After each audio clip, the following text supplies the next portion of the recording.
भाई जो गुरु वचन पे डट गए, कट गए फंद चुरा। मतलब परमेश्वर द्वारा दिए गए ज्ञान को आधार बनाकर जीवन सफल करो।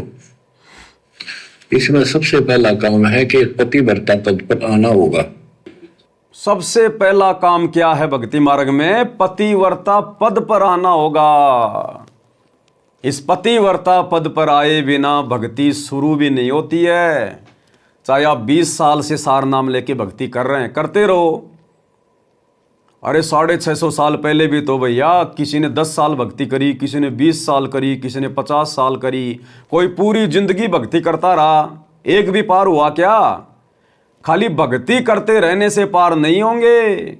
गुरुदेव ने बताया बच्चों, ये राम नाम की माला फेरते फेरते तो ये साधु संत महात्मा ऋषि आज से पहले सतयुग में, त्रेता युग में लाखों लाखों माला फेरते थे वो, क्योंकि लाखों लाखों साल की उम्र हुआ करती थी। परमात्मा कहते ये माला फेरनी ये बहुत गए, 84 में पड़े हैं। अगर तुम ये सोचो कि एकमात्र माला फेरने से, भक्ति करने से हम सतलोक चले जाएंगे, मोक्ष हो जाएगा, जिंदगी में नहीं होगा। उस माला के साथ साथ आपने पतिव्रता पद पे आना पड़ेगा, अपने गुरुजी को प्रसन्न करना पड़ेगा। अरे पतिव्रता पद से नीचे गिरे तभी तो हम सतलोक से नीचे डाले गए। सतलोक में हम पतिव्रता पद पे थे, बीच में हमने काल के ऊपर आसक्ति दिखा दी। उसी समय परमात्मा ने हमें इस जेल में पटक दिया। और अब भी हमसे काल वही गलती करवाएगा जिस गलती के कारण काल को सजा मिली है। तो हम केवल एकमात्र अपने गुरुजी का जयकारा लगाएंगे जो कि पतिव्रता पद में आता है। एकमात्र गुरुजी को दंडवत करेंगे जो कि पतिव्रता पद में आता है। एकमात्र गुरुजी का फोटो अपने घर पे रखेंगे जो कि पतिव्रता पद में आता है। एकमात्र गुरुदेव को भक्ति विधान अनुसार गीता अध्याय 3 श्लोक 13 के अनुसार परमात्मा मानकर, इष्ट मानकर भोग लगाएंगे, भोग की आरती के साथ। और नेक नीति ईमानदारी से अपना काम धंधा करेंगे, खुद भी जिएंगे, दूसरों को भी जीने देंगे और आजीवन मर्यादा निभाएंगे। इस प्रकार से हम मोक्ष प्राप्त करेंगे। इसको कहते हैं पतिव्रता पद। इस पतिव्रता पद पर आए बिना लाख जन्म में भी मोक्ष की उम्मीद ना करना। अपने दरबार में 5-5 फोटोएं रख ली, बीच में गुरुजी, एक कोने में नकली कबीर, एक कोने में गरीबदास जी, नीचे के कोने में दादा गुरुजी, चौथे कोने में पंडित चिदानंद जी। ये पतिव्रता पद की भक्ति नहीं, ये तो वैश्या भक्ति है, वैश्या व्यभिचारणी भक्ति है, जिसके लिए गीता जी में मना किया गया है।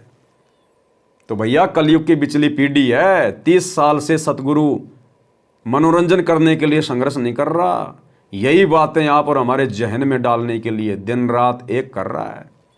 10 साल से जेल में बैठा है इसी बात की परीक्षा के लिए कि 20 साल से इन्होंने मेरे से क्या सीखा। और उसी समय जेल से बाहर आएगा जब देख लेगा कि हाँ फाइनल छटनी हो चुकी है, मेरे कितने हैं, काल के कितने हैं, बिल्कुल अलग अलग हो चुके हैं।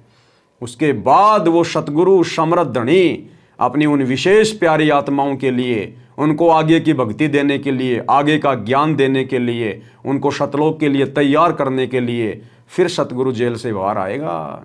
किसी ने बांध नहीं रखा, ये अबंध परमात्मा है, इसको कोई बांध नहीं सकता, कोई कल्पना भी नहीं कर सकता। गरीब ऐसा सतगुरु हम मिल्या, बेपरवाह अबंध, परम हंस पूर्ण पुरुष, रोम रोम रविचंद। अरे श्री कृष्ण जी के माता पिता को जेल में डाल दिया कंस ने, और जब श्री कृष्ण जी का जन्म हुआ 7 ताले ऑटोमेटिक टूट गए जब उसने बाहर आना था। और वो 7 ताले तोड़ने वाला कोई विष्णु नहीं था, कोई श्री कृष्ण नहीं था, वो तो बालक था, बोलना भी नहीं आता था, अपने पैरों पे उसको खड़ा भी नहीं होना आता था। उसका बाप उसको टोकरी में डाल के लेके जा रहा था, वो तो बेचारा था, लाचार था। वो 7 ताले खोलने वाला भी यही कबीर परमात्मा सतगुरु रामपाल जी भगवान था। राम कृष्ण सतगुरु शहजादे, भक्ति हे दियों हुए पियादे। इनकी पिछले जन्म की भक्ति शेष है, तभी तो ये विष्णु पद पे बैठे हैं। ये भी आप और हमारी तरह कभी कलयुग की बिचली पीढ़ी में थे, लेकिन मार खा गए पतिव्रता पद पे ना आके। गुरु को परमात्मा नहीं माना इन्होंने, लेकिन भक्ति जबरदस्त जमा हो गई। उस भक्ति के प्रतिफल में काल अब इनका नींबू सा निचोड़ रहा है, नींबू सा। तो इनके पास जो भक्ति है इस सतनाम की, दान धर्म की, इसके बदले में परमात्मा हर जन्म में इनकी सहायता करता है। तो सातों ताले खोलने वाला सतगुरु रामपाल जी भगवान, किसी की औकात नहीं है जो उनको जेल में बैठा के ताला बंद कर दे। वो अपनी मर्जी का मालिक है। जिस दिन उसने जेल से बाहर आना होगा, धरती फट जाएगी, आसमान फट जाएगा। ये अलीगढ़ के तालों की औकात क्या है जो सतगुरु को बांध के रख दे। ये तो बच्चों के खेल हैं।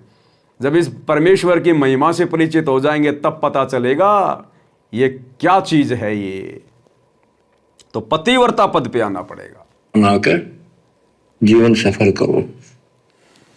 इसमें सबसे पहला काम है कि पतिव्रता पद पर आना होगा। यानी आन किसी भी देवता के अंदर अन्य किसी देवता के ऊपर शौपन में भी बात ना जाए, ध्यान नहीं जाए कि ये सुख उससे प्राप्त हो सकता है। गुरुदेव तो कह रहे हैं शौपन में भी किसी अन्य देवता या किसी देव की तरफ ध्यान नहीं जाना चाहिए। और आप लोग सतलोक आश्रम वाले, आप लोग तो खुली आंखों से गरीबदास जी का बोध दिवस मना रहे हो। क्या है गरीबदास जी? क्या लगता है आपका गरीबदास जी? क्या दिया आपको गरीबदास जी ने? कुछ नहीं दिया। अगर ये सतगुरुदेव भगवान हमें अपनी शरण में ना लेते, वो गरीबदास जी का वो ग्रंथ साहिब हमारे किसी काम का नहीं था। अगर गुरुदेव भगवान उन वाणियों को खोल खोल के सत्संग ना करते, वो गरीबदास जी का वो ग्रंथ साहिब हमारे किसी काम का नहीं है। केवल सतगुरु ने सब कुछ दिया हमें। तो गरीबदास जी का बोध दिवस मना रहे हो और सतगुरु रामपाल जी को अपना गुरु कह रहे हो। जाओगे सतलोक? कभी नहीं जा सकते। जो उनके महीने में उस दाढ़ी मूंछ वाली कबीर की नकली फोटो को भगवान मानकर उसका कबीर प्रकट दिवस मना रहे हो और गुरु का 8 सितंबर को जन्मदिन मना रहे हो। जाओगे सतलोक? कभी नहीं जाओगे। गुरु को तजे भजे जो आना, तापसवां का फोकट ज्ञाना। ज्ञानवान कुछ नहीं है उनको जो अपने गुरु के अलावा किसी और को अपना बाप मान के जून के महीने में उसका प्रकट दिवस मना रहे हैं। कुछ भी पल्ले नहीं पड़ा अभी तक आश्रम वाले भाई बहनों को। तो इसलिए परमात्मा कह रहे हैं शौपन में भी किसी आन देव के विषय में सोचना भी नहीं है। अरे तुम तो उनका जन्मदिन मना रहे हो, मरण दिन मना रहे हो, मोक्ष दिन मना रहे हो, उनका प्रकट दिन मना रहे हो। आप लोग कहां पतिव्रता पद पे हो? अपने गुरु के अलावा परमेश्वर के रूप में हमारी सुरती शौपन में भी कहीं नहीं जानी चाहिए। और तुम तो 3-3 दिन का समागम कर रहे हो गरीबदास जी के नाम पे, दाढ़ी मूंछ वाले नकली उस कबीर के नाम पे लड्डू जलेबी बर्फियां मनाकर त्योहार मना रहे हो, धूम मचा रहे हो, रंगोलियां मना रहे हो। बाप तुम्हारा जेल में बैठा है और तुम होली दिवाली की तरह रंगोली मना रहे हो। इन आश्रमों में रंगोली बना रहे हो। ये किस चीज का प्रतीक है रंगोली? ये काल का प्रतीक है, काल का। निकल जाओ समय रहते काल एजेंटों के जाल से, गुरुदेव के परिवार वालों के जाल से, इन कोऑर्डिनेटरों के जाल से। नहीं तो ये काल तुम्हारी रंगोली बनाएगा, तुम्हारी पता भी नहीं चलेगा कितने रंग डाल देगा, तुम्हारी सूरत शकल बिगाड़ देगा।